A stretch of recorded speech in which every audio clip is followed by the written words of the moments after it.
من الشر بسم الله الرحمن الرحيم الحمد لله رب العالمين والصلاة والسلام على أشرف المرسلين سيدنا ونبينا محمد وعلى آله وصحبه أجمعين أما بعد فأعوذ بالله من الشيطان الرجيم بسم الله الرحمن الرحيم تلك الدار الآخرة نجعلها للذين لا يريدون علوا في الأرض ولا فسادا والعاقبة للمتقين صدق الله العظيم اللهم صل على محمد وعلى آل محمد كما صليت على إبراهيم وعلى آل إبراهيم في العالمين إنك حميد مجيد رب اشرح لي صدري ويسر لي أمري واحلل عقدة من لساني يفقهوا قولي آمين يا رب العالمين هو الله الذي لا إله إلا هو عالم الغيب والشهادة هو الرحمن الرحيم هو الله الذي لا إله إلا هو الملك القدوس السلام المؤمن المهيمن العزيز الجبار المتكبر سبحان الله عما يشركون هو الله الخالق البارئ المصور له الأسماء الحسنى يسبح له ما في السماوات والأرض وهو العزيز الحكيم صدق الله العظيم.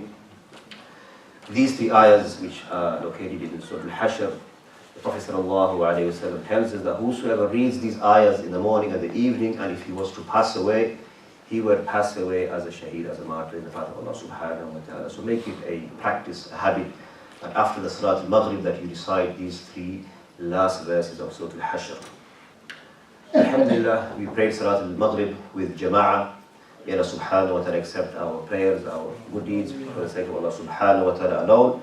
And may Allah subhanahu wa ta'ala allow us to continue doing good till the day we leave this world.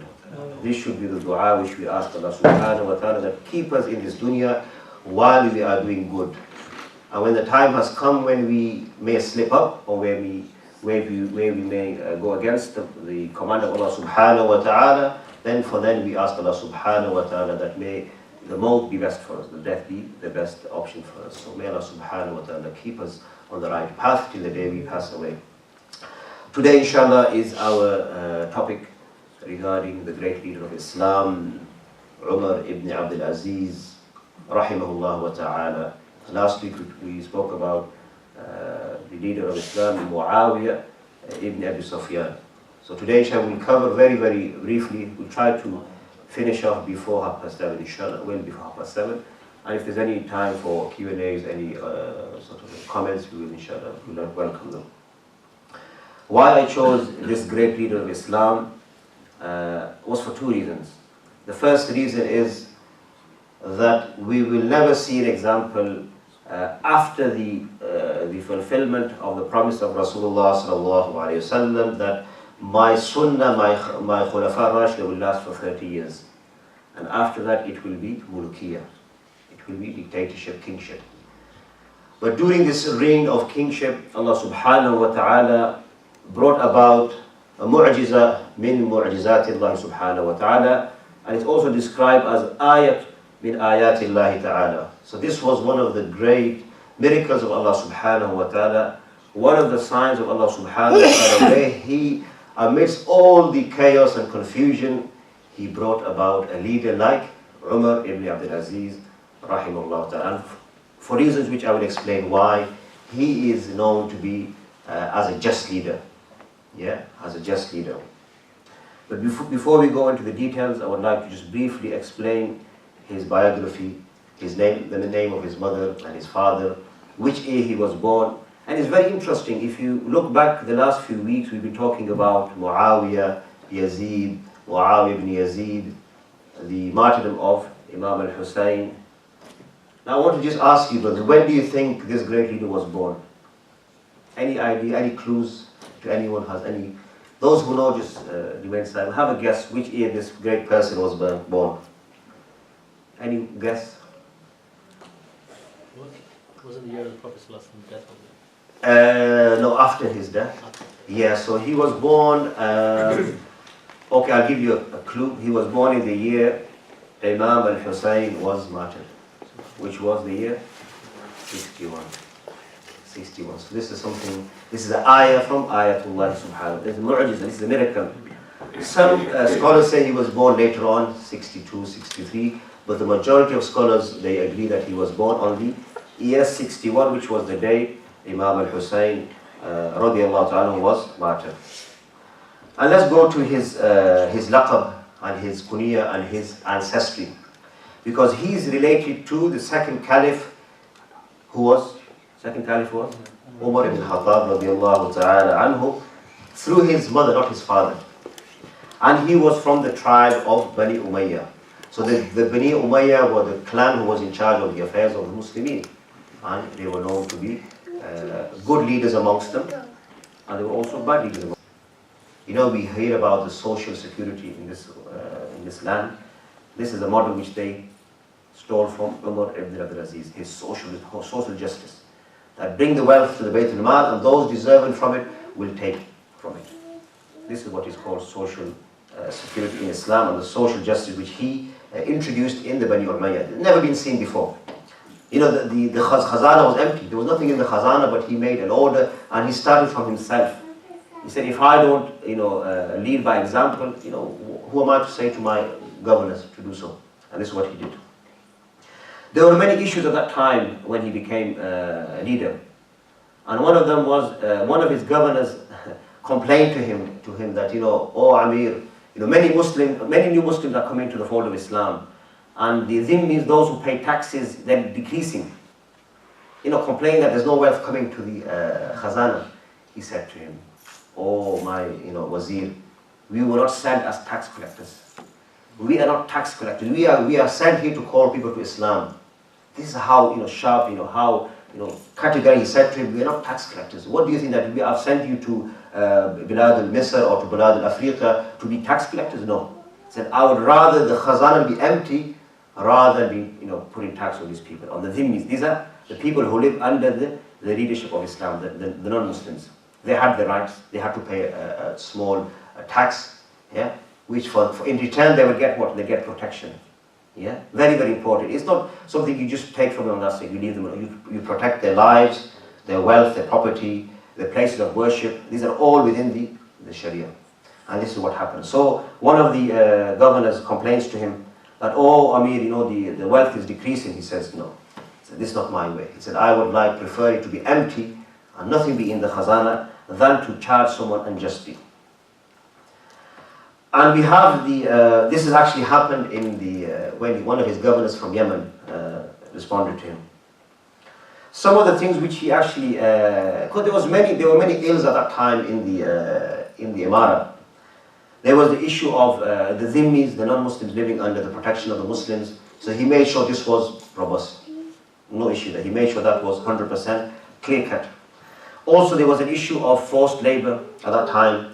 He stopped this. He said, we don't force anyone to work without paying them. Yeah, so this was one of the things he did. And also he told his leaders not to interfere in the marketplace in their respective localities. So the marketplace in Egypt, in Basra, in Afriqa, in Medina, Makkah, he said to his leaders, his governors, you don't have anything to do with that. Leave that alone. That has nothing to do with you. So again, we go to the issue of conflict of interest. So he was one of the first leaders to bring this policy about that. You have a conflict, so keep away from it. And they did. They kept away from issues. Also, something we hear about a lot in Pakistan, India, rishwa, bribes. This was rife, common, everywhere. Everywhere you'd go, they'd be asking for a bribe. The councillors, the administrators, rishwa. Straight away he put a ban to this. He said, rishwa is haram. And there's actually a hadith, al-rashi wal-murtashi, kilahuma fi nar. The one who gives rishwa and the one who receives, both of them will be in the hellfire in the hereafter. And he actually put this into practice, the rishwa. And the final thing regarding this, he stopped any gifts to the leaders or the councillors, because he says that this is actually a type of rishwa. And you are trying to obviously change the thinking of the leader, or you're trying to make him favor you maybe in some way. So he said, I'll stop this. Even himself, he said, I don't want any gifts from anyone from my side. And if you want to give me a gift, put it in the Bayt al-Mal. This is how careful he was in the affairs of the Muslims. And every single dinar and dirham, he would take account of it himself through his wazir, wuzara, and his ministers. There are many examples. I can go on. There are many things which are described in his time which changed the revolution which he brought into the Bani Umayyah. But one really important thing which I want to stress upon is how much importance he gave to the religion, the Islam, the Deen, the Sunnah, the Quran. As we know, he was a great scholar himself. He was the Muallim al-Ulama. He was the teacher of the ulama, of the scholars. And what did he do? Some of the things which he did while he was in Madinah al-Munawwara, he actually expanded the mosque of Rasulullah sallallahu alaihi wasallam, and he was one of the ones who actually beautified it, made it, what we see now is probably more than what he did, but he expanded it quite a bit. And also he made the effort in preserving the sunnah by putting it into writing. The sunnah, he actually ordered the scholars who lived far away, that I order you to write down the hadith, because I'm afraid that it will go from the minds of the scholars. This is what they did. And not just that, he actually paid them for this work. He paid them to write down the hadith of Rasulullah sallallahu alaihi wasallam. So what did his grandfather do? His great-grandfather brought the Mus'haf together, Umar ibn Khattab, and his great-great-grandson did the same with the Sunnah, by writing it down in paper. He paid the scholars, he respected them, and he made sure that the government at the time was directly facilitating the payment, salary, and no one else, no rishwa, no gifts were involved at that time, which was really a great example, for nowadays. His knowledge was, again, immense, huge. He was a sea of knowledge. It is said that he actually was on par with Az-Zuhri. Imam Az-Zuhri was the great scholar of his time, and Muhaddith, one of the great narrators of the hadith. Now, was Imam Zuhri teacher of Imam Malik? Yes, one of the great babs of hadith, one of the great sort of narrators of the hadith, and he actually entered one of the towns at one time on a donkey, and someone saw him, and this guy was a badmash of the time, he was a gangster at the time, and he asked, who's this guy on a donkey, making fun of him, and they said, this is Az-Zuhri. He said, who's Zuhri? I want to, see who this guy is. So he went to him, and he spoke to him. He goes, I want to know who you are. And he goes, well, I am Zuhri, and I am a narrator of the hadith of Rasulullah sallallahu alaihi wasallam. He says to me, well, tell me a hadith which I can, understand.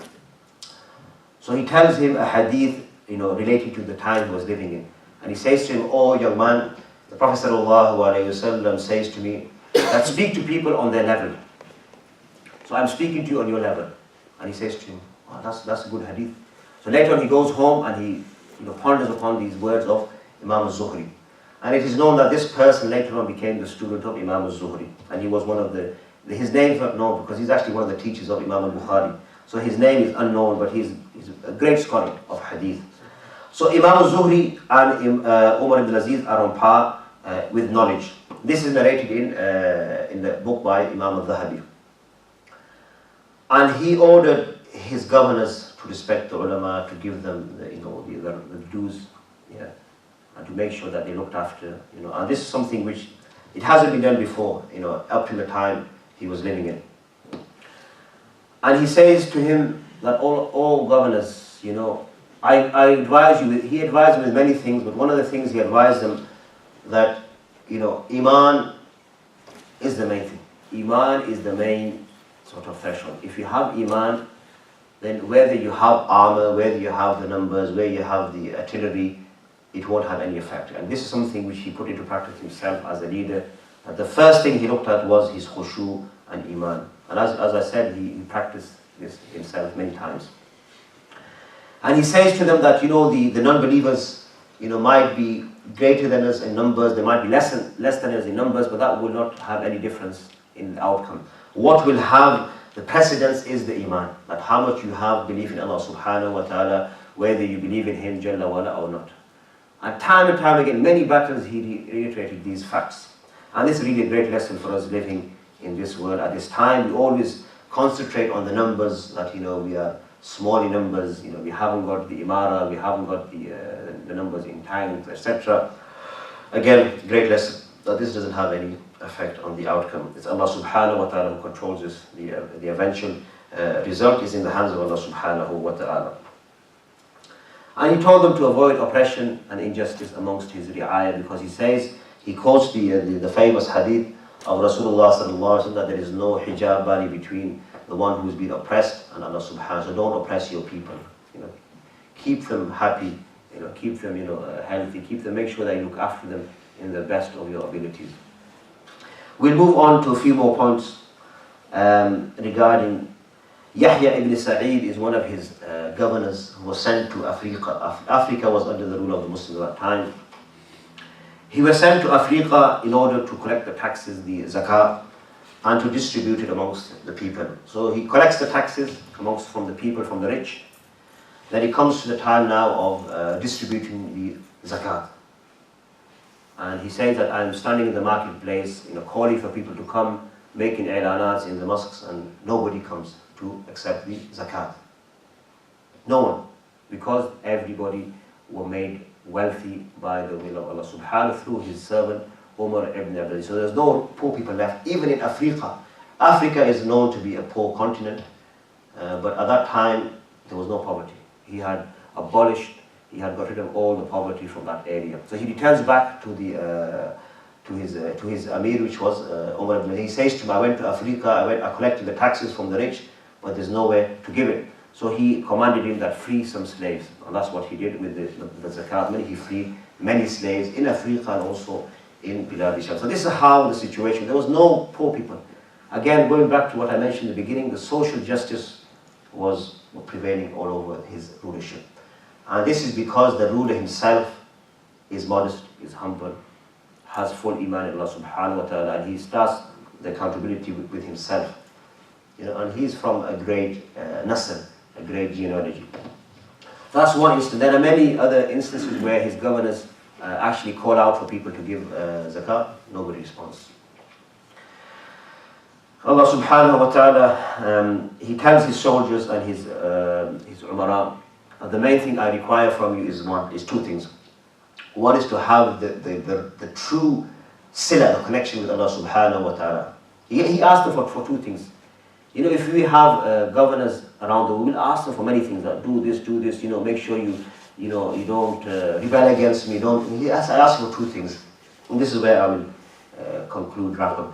He said, I ask you to be truthful in your connection with Allah subhanahu wa ta'ala, with your sila, he didn't say to them, be just with me, be close to me, make sure your connection to me is, he said, no. He said, I don't want it. He goes, be just with your connection with Allah subhanahu wa ta'ala. And the second thing which he ordered them is, I advise you and I order you to keep away from ma'asi, from the sinning, and always do good. He goes, if you keep upon this, then Allah subhanahu wa ta'ala will make this earth yours. He will make the earth at your disposal. And this is what happened at the time of his rulership. But the great thing is, there's a twist to it. Because you might think that he ruled for how many years? 10 years, 5 years, 6 years. Anybody who doesn't know can have a guess. It was 2 years. Yeah. It's remarkable that so much work, so much effort in 2 years that he did. It will take us hundreds of years to do that. I mean, how long did it take this British rule to, introduce the social services? How long it took? Years and years of strikes and this and that. Umar, as soon as he came in, first thing he did was to bring this social security for the people. So 2 years. And it is said that he ruled for 2 years. And how old do you think he was when he passed away? Any guesses? Those who know, keep quiet. Those who don't know, have a guess. He was quite young. He was under 40. He was 39 years old he was when he passed away. But he passed away. It is said that he was poisoned by one of his servants. Poisoned him, and he said that he was paid to poison him. 1,000 dinars at that time was a lot of money. He was paid 1,000 dinars, and it was one of the clansmates who actually couldn't bear to see so much happening. Hasad, enmity, and he couldn't bear to see that how come his son's going to become the next leader and so much justice. The shaitan always creeps in, and we all know good things don't last forever. Good things last for a short time, and then it is passed on to Yazid. So Yazid enters the history now. Yazid ibn Abdul Malik, and things went back to how he was at the beginning. So how it was before Umar Abdul Aziz took charge, things slowly went back to the same ways. And this is really a sign, this is really a lesson from Allah subhanahu wa ta'ala that the good things may be little, but there's more barakah in them. And this is really the fact. 2 years. I mean, who can imagine so much things that he did in 2 years? And he didn't rest. He was a restless person. He would stay awake at night doing tahajjud. He'd pray. Sometimes he'd be late for the jama'ah. Because he used to lead the jama'ah, And they used to ask him, why are you late? He said, well, I had such and such had an issue there, I have to go there, and such and such had an issue there. And personally, he'd go around looking after the affairs of the Muslims. This is how careful he was, because he said, one of his qawls, which is, Umar ibn Aziz, he said that even if a dog was to be thirsty on the other side of the world, I would be asked about this. And this is one of his qawls, which is reference to him, but it's not with Sahih Sanad. But it's something which, how much fikr he had, how much worry he had about even a dog which was thirsty on the river Nile. He said, even if he dies, I will be asked about this on the Day of Judgment. And this is something which he personally, he'd go out in the locality in Damascus, and there's a place where he's actually buried in Damascus. If anyone goes to Damascus, you will see his place of burial. And I've actually visited the maqam, and it's really where he's buried. They've actually made a shrine for him, a mazar. People go there and they do ta'ziyah. They make dua to Allah subhanahu wa ta'ala that, such a great leader, may Allah forgive him and have mercy upon him. And really, he was an example for all of us. And it's an example for us, for our leaders, that if you want to rule in this day and age, this is your example. Because the West have taken it, they've took the example. But the Muslims up to now, unfortunately, have not took this model as the example. For whatever reason, only Allah knows, and we don't want to delve into that, but this is something we could aspire towards. When we give examples from history, we give examples of the first four Khulafa Rashida, Umar ibn Abdul Aziz, and how he looked after the affairs of Muslims. I'll finish off with a few things. Then inshallah, if there's any comments which we need to take, we'll take them inshallah. One of the qawls, كان الوليد صاحب بناء والتخ. So the Tabari, he has a tarikh book, Tarikh Tabari, and he says in this book that at the time of Abdul Malik ibn Marwan, people used to talk about buildings and businesses, and how is your business doing, how is your so-and-so, how's your shop doing, how's your market doing. Then his son came, Sulaiman ibn Abdul Malik came, and they used to talk about their wives, who's got married, the wives and the servants, etc. So they say that when Umar ibn Aziz came, what do you think they used to talk about in the bazaar, in the mosques? They used to talk about الرجل للرجل ما وراءك الليلة. How many of the Quran have you learned? This is what they used to talk about. When have you finished the Quran? When are you going to finish the Quran? How many fasts have you done this month? And how many nawafil have you done this month? This is what they used to talk about. So see the difference in the three legacies. The Abdul Malik ibn Marwan, so he was the son of Marwan ibn Hakam, who was the leader before him.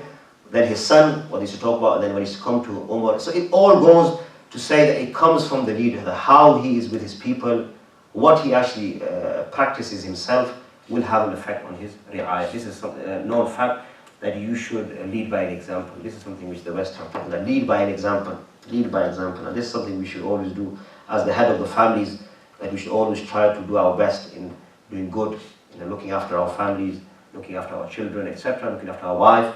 And we should always be the example bearer in all our affairs. And when we have good examples in front of us, the jazba is there, the shauq is there, you want to become like them. And this is why when the time came, they were talking about these things, Quran, Khatam, etc., etc. Allah subhanahu wa ta'ala granted him 2 years, and then he was poisoned by this person, one of his servants. He was paid for it, as I mentioned. And on his deathbed, he was asked that, Umar, where do you want to be buried? And he answered very, very simply that wherever I'm buried, it doesn't matter. As long as I know that Allah subhanahu wa ta'ala is pleased with me, even if I'm buried in Jannat al-Baqi, next to the Prophet sallallahu alaihi wasallam, if Allah is not pleased with me, I don't want to be buried there. He said, it doesn't matter where you bury me, as long as I know that Allah subhanahu wa ta'ala is pleased with me. And what happens later on is a miracle, that he tells his family to leave the house. Yeah, this is just a narration which I've read just later earlier on. His family leaves the house, and he tells them, I want to be on my own, preparing for death. And he's doing afkar, he's reciting the Quran. And the voice is heard from inside that two people are talking. And Umar ibn Aziz is there. And they are saying to him, Oh Umar, we give you glad tidings that Allah subhanahu wa ta'ala is pleased with you. This is something which he didn't want his family to hear. They were outside when they were listening. His daughter Fatima was listening to this conversation. It is said this was the malaika that came. One was the malak of the maut, which came to take off his soul. But really, because he had so much zeal And he wanted to be assured that, Allah subhanahu wa ta'ala is pleased with him, and Allah gave him that in this dunya. This is something which is given not to everyone, this is given to certain people. In this life that you get the basharat, that Allah is pleased with it. How can Allah not be pleased with him? After so much justice, he sacrificed everything he had himself. He left nothing for himself, for his inheritors. They were the poorest out of the Bani Umayyah, but yet he sacrificed everything for his people. Allah subhanahu wa ta'ala loves this. And Allah subhanahu wa ta'ala tells us to be just with those who are under our guardianship. And whosoever makes the affairs of our people easy, Allah subhanahu wa ta'ala will make the affairs of the hereafter easy. And this was really a basharat which was given to him in this dunya, and it is said that when he gave his last breath, when he breathed his last, he recited this ayah, تِلْكَ الدَّارُ الْآخِرَةُ نَجْعَلُهَا لِلَّذِينَ لَا يُرِيدُونَ عُلُوًّا فِي الْأَرْضِ وَلَا فَسَادًا وَالْعَاقِبَةُ لِلْمُتَّقِينَ. That this akhirah, we have prepared this for those who do not require or who do not long for this dunya, and verily their outcome in the hereafter is the best. وَلَدَارُ الْآخِرَةُ أَكْبَرُ وَلَنِعْمَ دَارُ الْمُتَّقِينَ. And there's a share which I will finish off with very, very quickly. There's a beautiful share which has been said, حَلَفَ الزَّمَانُ لَيَأْتِيَنَّ بِمِثْلِهِ. That the time made an oath that after the passing away of Umar ibn Aziz, there will be someone else who will come. حَلَفَتْ يَمِينُكَ يَا زَمَانُ فَكَفِّرْ. O time, you have broken your promise, because no one's going to come after this person the same as him. So give atonement, so give kafara. So the Shaykh is actually responding to himself. He said, no one will come after Umar ibn Aziz of such a caliber, of such a status, such justice, a man of so much taqwa. But again, I want you all to go back to see the difference, that how he was before the imara, before the leadership, and after the this can change a person for the good. And this is what he did to Umar ibn Abdul Aziz, rahimahullah ta'ala. May Allah have mercy upon him, upon his family, and those that followed the way of Rasulullah sallallahu alayhi wa sallam until the day of judgment. So just some facts regarding his leadership. He said 2 years, 2.5 years. It doesn't make much difference, because the time was very, very little. It was less than a time of most of the Khulafa al-Rashida. It was less than a time of Yazid, Muawiyah, all the rest of them. And after his demise, there were certain leaders that came up, like Harun al-Rashid, Mansur. There were some leaders who were just, but not like this person. They will never be like this person. May Allah subhanahu wa ta'ala allow us to follow the footsteps of these great leaders. And may Allah subhanahu wa ta'ala guide our leaders to follow these leaders. May Allah subhanahu give them the tawfiq. This is really a tawfiq from Allah subhanahu. This is very not a personal sort of effort. This comes from Allah subhanahu wa ta'ala. This jazba, this sort of motivation comes from none but Him, Jalla wa ala. He is the greatest, He is the master of all universe. May Allah subhanahu wa ta'ala forgive our sins. And may Allah subhanahu wa ta'ala bless us with the Quran al-Majid and the Sunnah of Rasulullah sallallahu alayhi wa sallam. أقول قولي هذا أستغفر الله لي ولكم ولسائر المسلمين فاستغفروه إنه هو الغفور الرحيم.